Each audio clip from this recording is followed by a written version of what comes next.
at Subway's.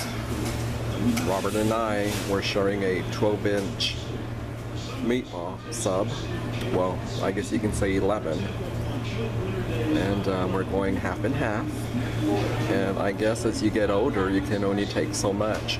Because I noticed while I was eating the 6-inch, I didn't feel anything hitting the back of my throat compared to a 12-inch.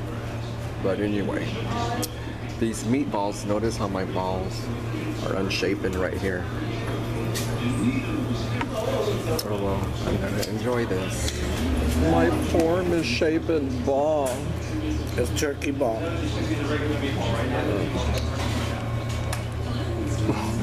Look, this is all I could handle. Robert's still going for it. Attaboy.